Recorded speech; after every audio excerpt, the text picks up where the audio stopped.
Iran America का दोहा रहस्य आखिर क्या है? ट्रंप ने बात की और बात में दावा भी किया है, लेकिन इन सब के बीच में अकड़ रहा है तेहरान। क्या तेहरान वो मुद्दा बन जाएगा? क्या ये लड़ाई थमेगी या फिर नहीं? नमस्कार, आप देख रहे हैं न्यूज़ 18 का डिजिटल प्लेटफॉर्म। मैं हूं आपके साथ श्रुति श्रीवास्तव। अमेरिका के राष्ट्रपति डोनाल्ड ट्रंप ने दावा किया कि ईरान ने बातचीत का अनुरोध किया है और दोनों देशों के बीच कतर में बैठक हो सकती है। हालांकि ईरान ने इस दावे से इनकार करते हुए कहा कि वह केवल अपने रुके हुए फंड की रिहाई के लिए विशेषज्ञों का दल दोहा भेज रहा है।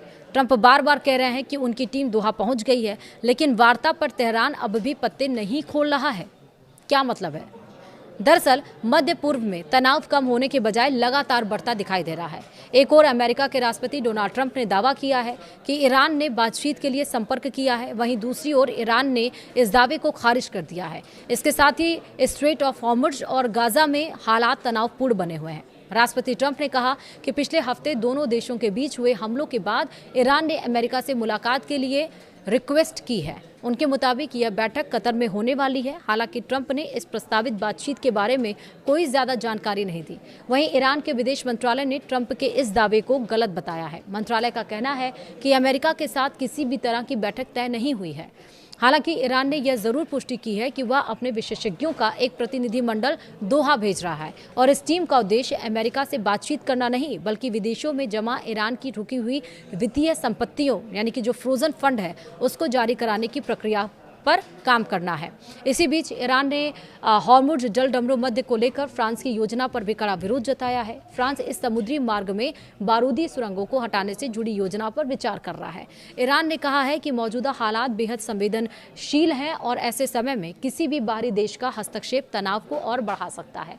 तेहरान ने फ्रांस को चेतावनी देते हुए कहा कि वह ऐसे किसी भी कदम से बचे जिससे उकसावे वाली कार्रवाई मानी जाए। दूसरी ओर गजा पट्टी में हिंसा अभी भी जारी है। फिलिस्तीनी अधिकारियों की माने तो इजरायली सेना की कार्रवाई में कम से कम 8 फिलिस्तीनियों की मौत हो गई और इसके अलावा इजरायल ने दक्षिणी लेबनान में भी हवाई हमले किए हैं। यह कार्रवाई ऐसे समय में हुई है जब इजरायल और लेबनान के बीच पहले से युद्ध विराम लागू है। इन घटनाओं से साफ है कि मध्य पूर्व में स्थिति अभी भी नाजुक बनी हुई है। एक तरफ अमेरिका और ईरान के बीच बातचीत को लेकर अलग अलग दावे किए जा रहे हैं, तो दूसरी ओर गजा, लेबनान और स्ट्रेट ऑफ हॉर्मुज़ में बढ़ता तनाव क्षेत्र की शांति और सुरक्षा के लिए नई चुनौती बनता हुआ जा रहा है।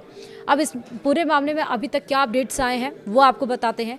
दरअसल अमेरिका में ईरान के साथ हुई समझौते को लेकर अलग अलग बयान सामने आ रहे हैं।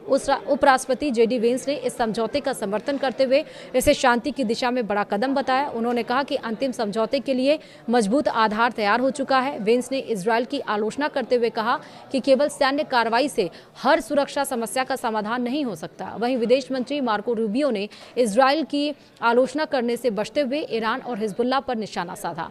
हालांकि व्हाइट हाउस ने दोनों नेताओं के बीच किसी भी मतभेद से इनकार किया है। ओमान ने कहा है कि हॉर्मुज़ जल डमरू मध्य में बारूदी सुरंगों को हटाने की मुख्य जिम्मेदारी ईरान की है। ओमान के विदेश मंत्री बद्र बिन हमद अल बुसैदी ने एक इंटरव्यू में कहा कि अमेरिका और ईरान के बीच हुए समझौता यानी कि जो MOU है के मुताबिक इस महत्वपूर्ण समुद्री मार्ग और अंतर्राष्ट्रीय जहाजरानी मार्गों को सुरक्षित रखना मुख्य रूप से ईरान की जिम्मेदारी है। उन्होंने ये भी कहा कि यदि जरूरत पड़ी और अनुरोध किया गया तो ओमान क्षेत्रीय और अंतर्राष्ट्रीय प्रयासों में सहयोग देने के लिए तैयार है।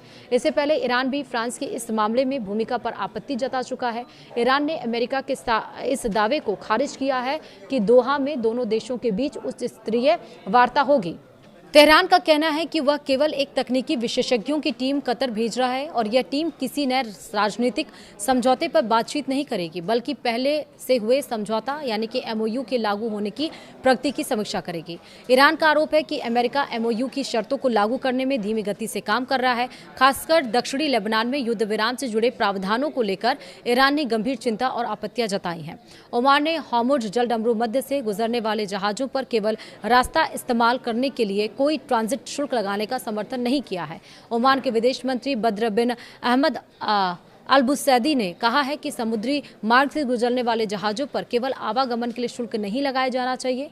हालांकि उन्होंने यह भी कहा कि यदि जहाजों को समुद्री सुरक्षा, पर्यावरण संरक्षण और नौवहन सहायता या आपातकालीन सेवाएं जैसी विशेष सुविधाएं दी जाती हैं तो उन सेवाओं के लिए शुल्क लेने पर चर्चा की जा सकती है।